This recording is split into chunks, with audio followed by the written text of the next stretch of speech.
Need to reset your Acer Aspire 7? This guide covers the complete factory reset process so you can restore your laptop safely and easily.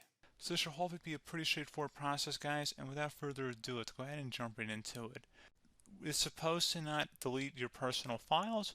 I strongly suggest you create a backup of any important files or documents before you proceed, because even though it might say that it's going to save your personal files, there's no guarantees that it will, so just keep that in mind, and we're going to go ahead and jump right into it.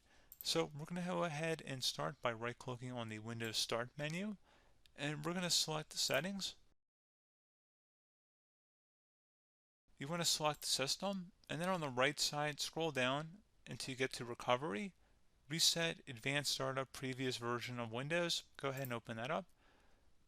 So we're going to start by going underneath Recovery Options, reset this PC, choose to keep or remove your personal files, then reinstall Windows. Go ahead and select Reset PC.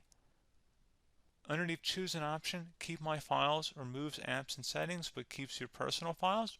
Now, like I said, there's no guarantee, but you still want to create a backup, but we are going to select that for today's tutorial here. And it's going to ask how would you like to reinstall Windows. I usually do a local reinstall, so that's what I'm going to select. And current settings is going to reinstall Windows from this device, and then we're going to select next again. This shouldn't take too long here, guys. And resetting will change settings back to their default, keep personal files, reinstall Windows from this device, remove all apps and programs, and you can also view what apps will be removed. This will take some time and your PC will restart. These are the apps that will be removed, so take note of that. So you're definitely going to have to reinstall some stuff once it's done. So it looks like I accidentally closed out of there, so I'm just going to go back to exactly where we were. And we're just going to go ahead and proceed with the reset here and select reset.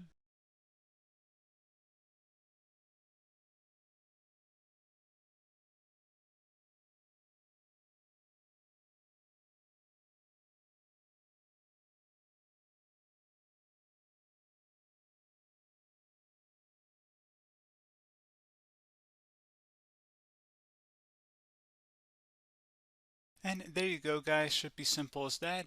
Go ahead and reinstall any of the applications that were removed. You can see a list of them by clicking on the link that's going to be on our desktop here. And that's pretty much it, guys. So as always, thank you for watching this brief tutorial. Do hope I was able to help you out, and I do look forward to catching you all in the next tutorial. Goodbye.